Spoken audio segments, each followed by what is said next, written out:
dhanka kale waxaa jiray warar sheegaya in qaar ka mid ah xildhibaanada dowladdeegaanka Soomaalida jirdil loo geystay isla markaana dhaawacyo ay soo gaareen iyadoo la arkayay muuqaallo la wareejinayay baraha bulshada oo si weyn ugu faafay isla markaasina la sheegayay in xildhibaanada jirdil xoog loo geystay haddaba si aan arrintaasi waxa u ogaano waxaan waraysi la yeelanay xildhibaan Dhegweyne oo ahaa qofka muuqaaladiisa social media lagu wareejinayay waa kan asagoo naga waramaya sidii wax u dhaceen bismillaahir rahmaanir rahiim magacaygu waa Cabshakuur Cismaan Khayre ku magac dheer Dhegweyne xildhibaan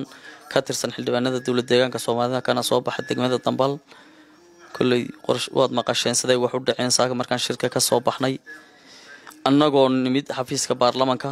anoo wax waraysiyo bixin gaarigeyga ku dhex jira ayaa sida lay galay lay dilay askar niman garanayo waliba askar ay dilay waxay igu dilayna ma garanayo anoo xildhibaana xuquuq leh in lay dilo kulay sharciga iyo dastuurku wuxuu ka qabo waa la garanayaa waxaan ku dacwoonayaa cid kasta ay khusayso haday tahay madaxweynaha haday tahay hay'adaha sharciga haday tahay federaalka cid kasta ay khusayso in la dilo oo xuquuqdaydii iyo dadnimadaydi lagu tunto oo la iska kay dilo anoo waxaan dhimay garanayn shirkana ka soo baxo xaq u leh inaan ka soo baxna xaqaan u leeyahay dastuurna tahay intaas kaga soo baxay wax dhibana geysan cidna caayin cidna aflagaadayn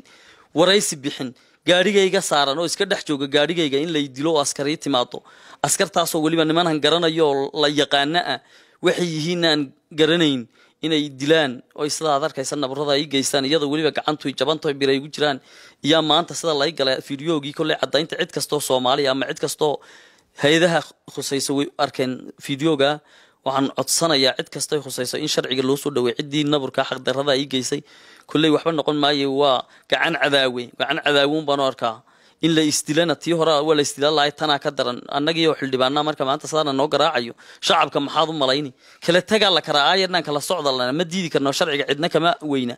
laakiin in la dilo gacan loo qaado xildhibaankii gacan loo qaado media gacan loo qaado anoo garab jooga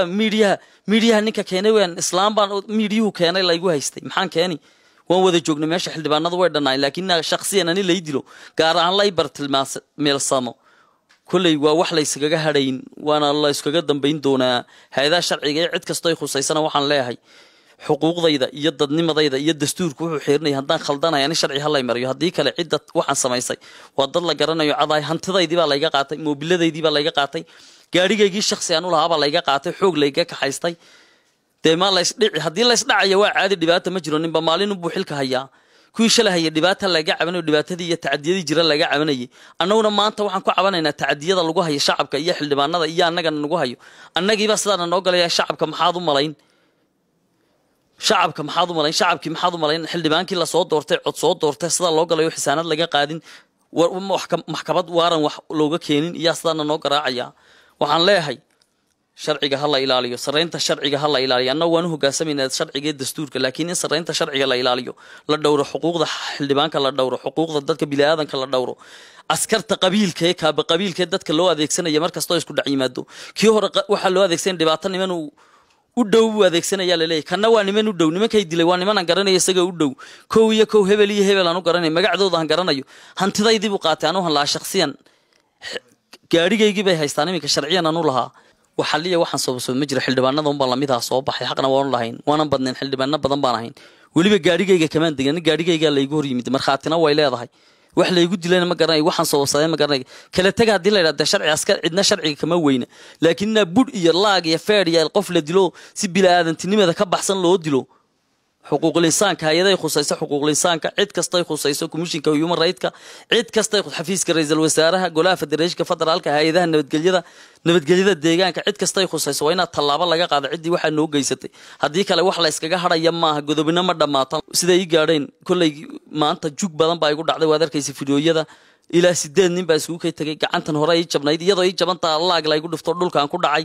wajiga waad arkaysaa feer iyo laag iyo bud baa la igala dhacay gacanta waa laga baastoolad waa la igu qabtay aniga wariyaashii garab jooga baastooladna nagu hayay war ma cadow baan cadow deegaan ku soo duulaanahay haddaan dib wadna sharciga maana nageeyo wana naga adag cid kasta sharciga way ka adag tahay